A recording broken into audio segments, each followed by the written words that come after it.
কেউ আমাদের দিকে তাকিয়ে আছে নবাব। আমির আকাশের দিক থেকে দৃষ্টি না সরিয়েই শান্ত গলায় কথাটা বলল। আমিরের অদ্ভুত ক্ষমতা এটা। সে মানুষের উপস্থিতি কিংবা তার উপর নিবদ্ধ চোখের দৃষ্টি অলৌকিকভাবে টের পেয়ে যায়।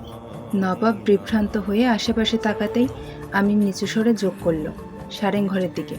নবাব চট করে সারেং ঘরের দিকে তাকাতেই বাবুর্চি দ্রুত আড়াল হয়ে গেল। সে এতক্ষণ একদৃষ্টে আমিরের দিকেই তাকিয়েছিল। আমির ভাবলেশহীন কণ্ঠে শুধালো, ও হঠাৎ আমাদের দেখছিল কেন? নবাব কিছুক্ষণ সেই অন্ধকার কেবিনের দিকে তাকিয়ে থেকে পরিস্থিতিটা বিশ্লেষণ করল। তারপর খুব নির্লিপ্ত ভঙ্গিতে বলল, ও বেইমানি করবে, বিশ্বাসঘাতক। আমির পাল্টা প্রশ্ন করল, কার কাছে বিক্রি হতে পারে বলে তোর মনে হয়? নবাব সময় নিল না, ছোট করে উত্তর দিল, এমপি বজলুল হক। এরপর দুজনেই অদ্ভুতভাবে চুপ হয়ে গেল, যেন এইমাত্র তারা খুব সাধারণ কোনো আলোচনা সেরেছে। একজন মানুষের এক পলকের চাহনি দেখে সে যে বেইমান এবং কার কাছে নিজেকে বিক্রি করেছে সেটা নিমিষেই ধরে ফেলেও তাদের মধ্যে কোনো দুশ্চিন্তার ছাপ পড়ল না। আমির পাটাতন ছেড়ে রান্নাঘরের দিকে যেতে লাগলো। সে বাবুর্চিকে এখনই পাকড়াও করতে যাচ্ছে না। তার গন্তব্য সেহরি দস্তরখান। স্রষ্টার ইবাদত বন্দেগীতে তার কোনো আগ্রহ নেই, তবুও খেতে যাচ্ছে কেবল একটি নামকে কেন্দ্র করে, পদ্মজা। পদ্মজা সেহরি খেয়ে সারাদিন উপোস থাকবে, আর সে আত্মসুখে মগ্ন হয়ে উদরপূর্তি করবে। এমন বৈষম্য তার প্রেমানুভূতির পরিপন্থী। মূলত প্রিয়তমার ক্ষুধার সাথী হতেই তার সেহরি খাওয়া। নবাব দীর্ঘশ্বাস ফেলল। হঠাৎ তার এক পুরনো স্মৃতি মনে পড়ল। একবার এক ওয়াজ মাহফিলে অভিযান চালাতে গিয়ে এক বক্তার মুখে শুনেছিল, তুমি আল্লাহকে বাদ দিয়ে যাকে বা যাকেই সবচেয়ে বেশি ভালোবাসবে, আল্লাহ তাকেই তোমার কাছ থেকে আগে কেড়ে নেবেন। হঠাৎ কেন এই অশুভ স্মৃতির উদয় হলো তা নবাবের বোধগম্য হলো না। সে মাথা নেড়ে অমঙ্গলজনক চিন্তাটা ঝেড়ে ফেলার চেষ্টা করল। খাবার খেতে খেতে নিজের অজান্তেই আমির অতীতে ডুবে গেল। পদ্মজাকে প্রথম দেখার লগ্নটি তার সাজানো গোছানো নিস্তরঙ্গ পৃথিবীটাকে এক নিমিষেই লণ্ডভণ্ড করে দিয়েছিল। বাড়ি ফেরার পর রাত যত গভীর হচ্ছিল, তার চোখের ঘুম ততই যোজন যোজন দূরে সরে যাচ্ছিল। বিছানায় শুয়ে ছটফট করছিল, এপাশ ওপাশ করেও কোথাও স্বস্তি মিলছিল না। তার সমস্ত অস্তিত্ব জুড়ে তখন কেবল সেই 16 বছর কিশোরীর অধিকার। পদ্মজার ভীত মায়াবী চোখের চাহনিতে কি যে এক জাদু ছিল, তার দীর্ঘদিনের অর্জিত কাঠিন্য আর হিতাহিত জ্ঞানকে তছনছ করে দিয়েছিল। অস্থিরতা যখন সহ্যের সীমানা ছাড়িয়ে গেল, তখন মাঝরাতে সে অনেকটা উন্মাদপ্রায় হয়ে বিছানা ছাড়ল। দ্রুত পায়ে মজিদ হলদারের ঘরের সামনে গিয়ে উন্মাদের মতো দরজায় করাঘাত করতে শুরু করলো। আব্বা, আব্বা, দরজা খুলেন আব্বা। ভেতর থেকে ফরিদা বেগম আতঙ্কিত হয়ে হন্তদন্ত হয়ে বেরিয়ে এলেন। সামনে বিধ্বস্ত আলুথালু আমিরকে দেখে তিনি শিউরে উঠে ব্যস্ত হয়ে শুধালেন, কি হয়েছে বাবু, শরীরটা খারাপ লাগতেছে? আমির মাকে একপাশে সরিয়ে দিয়ে সোজা ঘরে ঢুকে মজিদ হাওলাদারের খাটের পাশে গিয়ে দাঁড়ালো। মজিদ হাওলাদার নাকে চশমাটা এঁকে বিমূল বিষণ্ণয়ে ছেলের দিকে তাকিয়ে রইলেন। আমির হুকুমের সুরে বলল, আব্বা, কালকের নালিশ আমি মানি না, কোনো বিচার আচার হবে না। আপনি যেভাবেই হোক পদ্মজাকে এই ঘরে নিয়ে আসার ব্যবস্থা করেন। আমি ওকে বিয়ে করতে চাই। মজিদ হাওলাদার কপালে ভাঁজ ফেলে গম্ভীর স্বরে বললেন, তোর কি মাথা ঠিক আছে? সন্ধ্যায় গ্রামবাসী তোদের এক বাড়িতে হাতে নাতে ধরেছে, পুরো এলাকায় ছি পড়ে গেছে।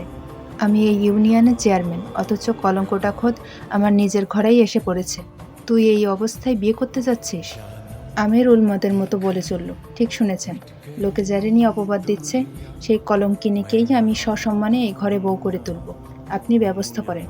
ওরে দেখার পর থেকে আমার শরীরে আগুন জ্বলতেছে। আমি নির্ঘাত মরে যাব আব্বা, আমার ঠান্ডা কলিজায় আগুন লেগে গেছে। আম্মা কিছু বলেন। ছেলের বিধ্বংসী রূপ দেখে ফরিদা বেগম ভড়কে গেলেন। অস্ফুট স্বরে বললেন, কস কি বাবু, সেটি তোর কত ছোট? আচ্ছা হেইডা ব্যাপার না, লোকে কি কইব ভাব, ঘটনা সত্যই। এজন্যে তুই তড়িঘড়ি কইরা বিয়ে করে মুখ ঢাকতে চাইতেছস? আমির পাশের টেবিলের ওপর সজোরে একটা থাবড়া মারল। বলল, কলঙ্কিনী হলে হোক, সব ওলটপালট হয়ে যাক, তাতে আমার কি? আমি কিচ্ছু জানি না, কিচ্ছু বুঝতে চাই না। আমার শুধু পদ্মজাকে চাই, এক্ষুনি চাই। মজিদ হাওলাদার এবার শাসনের সুরে ধমক দিয়ে উঠলেন, মাঝরাতে ঘরের ভিতরে এসব কি তামাশা শুরু করেছিস তুই? তামাশা না আব্বা, ওই মেয়েরে দেখার পর থেকে আমার জান আর খাঁচায় টিকতেছে না। ছেলের কথায় ফরিদা বেগম হতমম্ব হয়ে চেয়ে রইলেন। যে আমিরকে হাজার চেষ্টা করেও বিয়ের পিড়িতে বসানো যায়নি, সে আজ এমনভাবে আকুলি বিকুলি করছে যেন বহু জন্মের প্রেম। হাঁপানি রোগীর মতো তার শ্বাস প্রশ্বাস ওঠানামা করছে। বিস্ময় সামলে নিয়ে তিনি বললেন, আজ হানজাবেলা না দেখলি ওই শরীরে? তাতে কি হয়েছে আম্মা? আপনি কি আমার কথা বিশ্বাস করছেন না? ওরে ছাড়া আমার দম আটকে আসতেছে। এই যে দেখেন, নিজের হাতটা আমার নাকের কাছে ধরেন, দেখেন আমার শ্বাস প্রশ্বাস স্বাভাবিক নাই। আপনারা কেন বুঝতেছেন না? ওরে আমার এই ঘরে চাই, আমার বুকের ভেতর চাই। ওরে না পাওয়া পর্যন্ত আপনাদের ছেলে কিন্তু এক মুহূর্তের জন্য চোখ বুঝবে না। রাজি হয়ে যান আব্বা, দয়া করে রাজি হন। মজিদ হলাদার পাথরের মতো গম্ভীর গলায় বললেন, আগামীকালের নালিশেই এর একটা বিহিত হবে। বিহিত মানে কি? ওরে অন্য কোথাও পার করে দেবেন, নাকি কোনো শাস্তি দেবেন? খবরদার আব্বা। আমির বিদ্যুৎ বেগে বাবার পায়ের কাছে বসে পড়ল। আপনি সরাসরি বিয়ের প্রস্তাব পাঠান। কাল বিচারের আসরেই ফয়সালা হবে যে পদ্মজা এই বাড়ির বউ হয়ে আসবে। আব্বা, আম্মা, আপনারা কি চান? আপনাদের এই জোয়ান ছেলেটা একটা মেয়ের জন্য রাস্তায় রাস্তায় পাগল হয়ে ঘুরুক? আমাকে তো চেনেন, আমি যা একবার মনে ধরি তা না পেলে কি ঘটাতে পারি। ভালোই ভালোই বলছি, রাজি হয়ে যান। ছেলের লাগামহীন উন্মাদনা, চোখের হিংস্র আকুতি দেখে মজিদ হাওলাদার ও ফরিদা বেগম নির্বাক হয়ে একে অপরের দিকে চাইলেন। এই তুফান থামানোর সাধ্য তাদের নেই। খাবার নাড়াচাড়া করতে করতে আমির আনমনি হেসে ফেলল। তৃষ্ণায় সেদিন তার গলা শুকিয়ে কাঠ হয়ে গিয়েছিল। পরদিন সালিশের আসরে পদ্মজাকে একবার দেখার অপেক্ষায় পুরো রাত সে চোখের পাতা এক করতে পারেনি। কি অদ্ভুত পাগলামি না তাকে আষ্টে পিষ্টে জড়িয়ে ধরেছিল। 28 বছরের পোরখাওয়া পুরুষ আমিরকে সেদিন প্রথম প্রেমে পড়া কিশোরের মতো দেখাচ্ছিল। বিয়ের তারিখ পাকাপাকি হওয়ার পর আমিরের অস্থিরতা কমার বদলে যেন কয়েক গুণ বেড়ে গেল।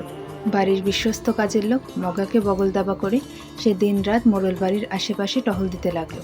ধবধবে সাদা আদ্যের পাঞ্জাবি আর পায়জামা পরে রাজপুত্রের বেশে টই টই করে ঘুরত। উদ্দেশ্য একটাই, যদি দৈবাত পদ্মজার এক ঝলক দেখা মেলে। মাঝে মধ্যে টিনের বেড়ার উপর দিয়ে ওকে দিয়ে দেখার চেষ্টা করত, কিন্তু কপাল তার সহায় ছিল না। প্রতিবারই সে পদ্মজার মা হেমলতার তীক্ষ্ণ তেজস্বী চাহনির সামনে পড়ে যেত। আমির তখন আমতা আমতা করে লাজুক ভঙ্গিতে এগিয়ে গিয়ে আম্মা বলে নিচু হয়ে হেমলতার পা ছুঁয়ে সালাম করত। এমনও দিন গেছে, দিনে 8 বার মুখোমুখি হওয়ায় সে 8 বারই কদমবসি করেছে। হেমলতা ভ্রু কুঁচকে বলেছিলেন, একদিনে 8 বার সালাম করলে সব বারে কিনা জানি না, তবে বিরক্তি ঠিকই বাড়ে। তোমার কি কোনো কাজ নেই? পরদিন ভর দুপুরে উঠান জনশূন্য দেখে আমির পা টিপে টিপে প্রায় ঘরে ঢুকেই পড়েছিল। ঠিক তখনই আড়াল থেকে হেমলতার গমগমে কণ্ঠস্বর তীরের মতো ধেয়ে এলো, বাড়ি যাও আমির। আমির থতমত খেয়ে চোরের মতো কাষ্ঠহাসি হেসে কোনো মতে বলল, জি। বলেই দ্রুত পায়ের বাড়ির সীমানা পার হয়ে গেল। কিছুক্ষণ পর আবার ঠিকই ফিরে এলো নির্লজ্জের মতো। সেদিনই বিকেলে মরা রোদে গ্রাম্য পথটা তখন মায়াবী হয়ে উঠেছিল। আমির পাঞ্জাবির খুঁট সামলাতে সামলাতে মগাকে নিয়ে হাঁটছিল বাড়ির পথে। এমন সময় হঠাৎ সামনে পড়ে গেল পূর্ণা। আমিরকে দেখা মাত্রই পূর্ণার নাক কুঁচকে গেল। ঠোঁট উল্টে সে সজোরে একটা মুখ ভেঙচি দিল, তারপর গটগট করে পাশ কাটিয়ে চলে গেল। আমির হকচকিয়ে গেলেও পরক্ষণেই অট্টহাসিতে ফেটে পড়ল। মগার কাঁধে একটা চাপড় মেরে বলল, দেখলি তোরে কেমন সুন্দর করে মুখ ভেঙচি দিল। যে না, আমারে না, ওইটা আপনারই দিছে।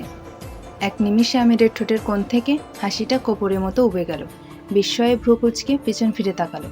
পূর্ণাও কয়েক কদম দূরে গিয়ে ঘাড় ঘুরিয়ে আমিরের দিকে তীক্ষ্ণ নজর হানছে। পদ্মজার মতো রূপবতীর জন্য আমিরের মতো কালো পাত্রকে সে কিছুতেই দুলাভাই হিসেবে মেনে নিতে পারছে না।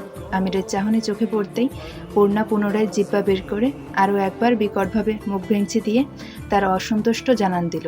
আমির এবার সত্যিই থতমত খেয়ে গেল।